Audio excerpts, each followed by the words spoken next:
All right, thanks. So basically in this presentation, I'm trying to contextualize some of the debates that we experience about science almost on a daily basis within two long-term policy and market trends.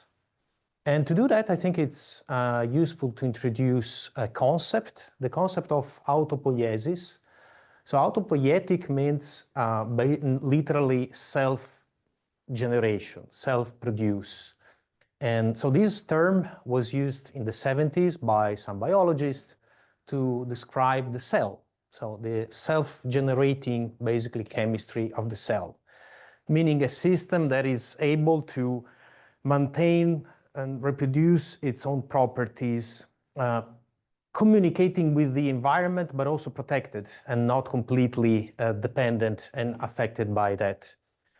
So this term was very successful and later applied to other fields, and among others by a sociologist, Niklas Luhmann, to describe societies.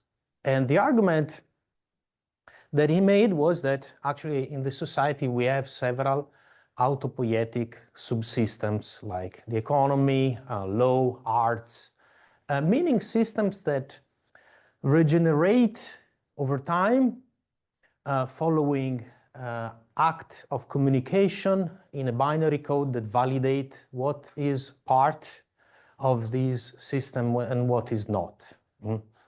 And through this process, they maintain their logic. And according to Luhmann, science is also an autopoietic system that basically, again, with this process of communication, binary validate what is, if you want, true or not, and then maintain its consistency over time. So these systems are able to integrate stimuli from the outside, in principle, translate into their communication framework, but they are not determined by external forces. So what is part of an autopoietic system if we follow this argument? At the beginning, we might be tempted to focus exclusively on the key micro-level mechanism to validate knowledge. Okay, so central to autopoietic system is this binary activity of communication. And in science, basically it happens at the micro level when reviewers validate, judge, review a scientific publication and decide whether it's worthwhile to be part of the knowledge system. But also we can argue that also when later authors cite a work, they are again validating a certain knowledge as useful. But clearly we cannot stop here at the micro level because reviews, publication do not happen in a vacuum. Okay, we have to include the system of production of knowledge and a meso level, meaning the researchers that publish these publications, that do the reviews, the institution in which they work, but also the journals in which these publications are published, and the editors, which make the first important decision on whether to send the paper in a review or not. So even if we stop here, I mean, we can consider all these actors and elements legitimately part of the autopoietic scientific system. But again, something is missing. We have clearly to recognize that we have other actors, both on the production and the validation side, which are at the macro level. So we have states, we have companies that determine and affect who is going to do research. At the same time, on the validation, we have organizations like publishers that owns the journals, or other organization, typically for profit, that owns database like Web of Science and Scopus, that decides which journal will be part of the knowledge system and what is their reputation. So these actors are clearly outside the autopoietic scientific system. They are largely independent, but they exert a very strong pressure. They make very important decisions, and the argument I will make is that transformation over time and new instruments that are used by these actors are increasingly disrupting some key mechanism of the autopoietic system of science, okay? And I will start by discussing changes in policy and governance of science, and then moving to changes in scientific publishing, market, and ecosystem. So starting with the governance of science, a very important piece that often is missing in our debate is the understanding that we have seen a paradigmatic shift in the governance of science gradually over the last 40, 50 years. We can say that until the 60s, the dominant assumptions about scientists were that they are intrinsically motivated people. They pursue research in order to find, satisfaction in solving puzzles, recognition from peers, and also that they were in the best position to choose what to research and how. So if we follow these assumptions, the governance is clearly justified as a self-governance of the academia, based on principle of equality, collegiality, and autonomy, especially. But, during the 20th century, science evolved, and it culminated in the second half of the 20th century, becoming larger and larger, more difficult to coordinate, more strategic, okay, as an activity for the success of economics and societies. During the 60s, there was a decline of available resources for the public sector, so increasing pressure on that regard. And also we have this idea becoming dominant in economics and then in other fields that people, this simplified homo economicus idea of people as self-interested, opportunistic, which increasingly affected policies and ways of running things.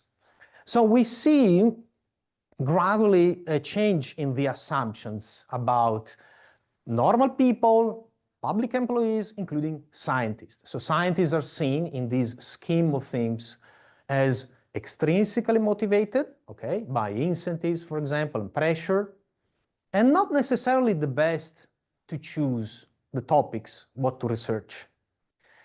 So what happens is we see a shift, not only in the science, policy and governance, but broader in the public sector, to a new paradigm of governance, which we can say it's managerial type of governance, which rests on a key objective of increasing efficiency. Efficiency through measuring performance and also steering in the direction that policymakers would like science to go, and nudging competition. Now, what is efficiency? Efficiency, again, is the key objective of managerial policy approach. Efficiency, of course, it's the ratio between the output that a certain process produces on the input, the amount of resources we invest.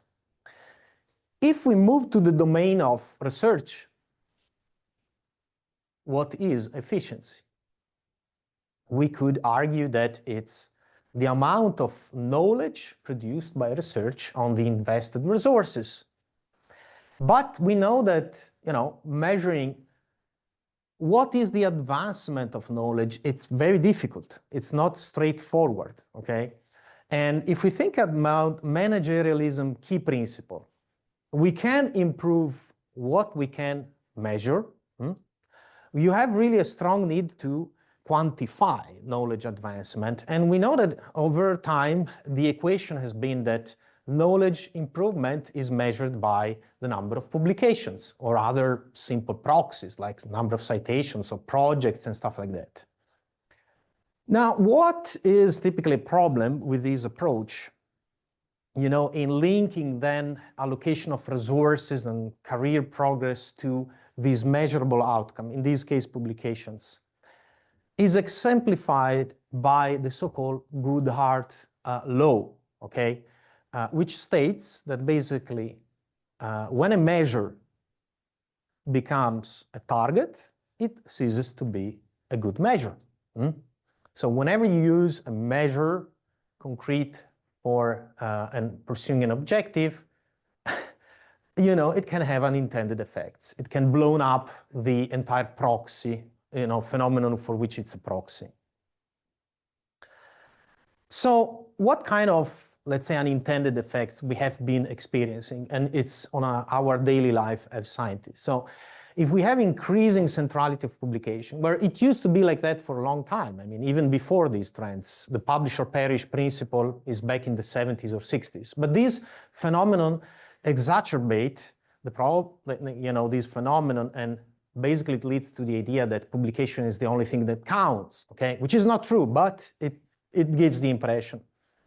So first of all, you have no time for other non-measured activity, much less time for things that are less central. And this contributes to a peer review crisis, okay? So we struggle to find reviewers tend to be of lower quality, and so on. The other effect is that, again, it increases really strongly the need to publish. And here comes the second ingredient, let's say, the connection with the market mechanism, the scientific publishing market. Because whenever you have a need to satisfy, you have business opportunities, right? The problem was that, you know, in principle, you would like people to satisfy this need to publish, but the peer review process is very selective. It carbs, it's an obstacle between the need to publish and the business opportunities. And we might take that for granted, but the selectivity of the peer review process is actually due to a combination of elements in the governance of science. And central is what was the business model in scientific publishing. Let's see why. So in the traditional business model in scientific publishing, revenues derive from subscription fees. So fees that typically public universities, institutes pay to grant access to the content of the journal to their members. Who is the client? The final client in this business model? Because, you know, the client role. Which need do we have to satisfy in this business model? The reader, right? And what wants a reader? A reader wants to read not poor content, but high quality content. I subscribe to a journal if I think the quality is good, okay? Now, this is the first key actor, the reader. The second key actor is the publisher, who typically owns the journal. The goal of the publisher, if it's a for-profit company, which is the case for most of the largest scientific publishing companies, it's to maximize profit. And you can do it if you increase subscriptions, and you can do it if you provide good quality content. Another key actor is the editor, which manage the journals, you know, make the decisions about desk reject, allocate papers. Now, editors are typically scientists. And scientists, one of the key motivation to act as an editor is to increase your prestige, your reputation, okay? And you do it if you provide, again, high quality content, if your journal increase in quality, in prestige. So we see that there is an alignment of incentives, roughly, not always, towards quality. And you can preserve quality, closing the circle, if you have a selective, you know, rigorous peer review process. Now, what happened is that at the beginning of this century, following, you know, the nice open science movement, a new business model came up, which is the open access business model, which is leading to free content for readers. But so revenues should come from somewhere else, and you know, in this business model, the revenues comes from authors paying an article processing charge, a fee. The client change. The client is not the reader. The client is the author, in this case, who wants to publish. And the publisher profit is also related to having as much more content as possible published. Okay, there is a linear relationship basically to their production. So what happened is we have an alignment towards quantity, not quality anymore. And what we saw, indeed, in a very, very short period of time, is an extreme growth of these APC publishers. For example, this is simply the number of journals, open access, exploding in the last 20 years. Another anecdote, well, partly anecdotal, the largest scientific journals in the world, in 2010, they were all subscription-based journal, with the exception of PLOS ONE, which is a non-profit open access, and their size was always below 5,000 articles in a year, with the exception of PLOS ONE. In 2022, unfortunately, I don't know how to take this out. Well, anyway, in 2022, so 12 years later, okay, the scenario is completely changed. They are all open access, almost all of them owned by for-profit companies, and their size is always above 5,000.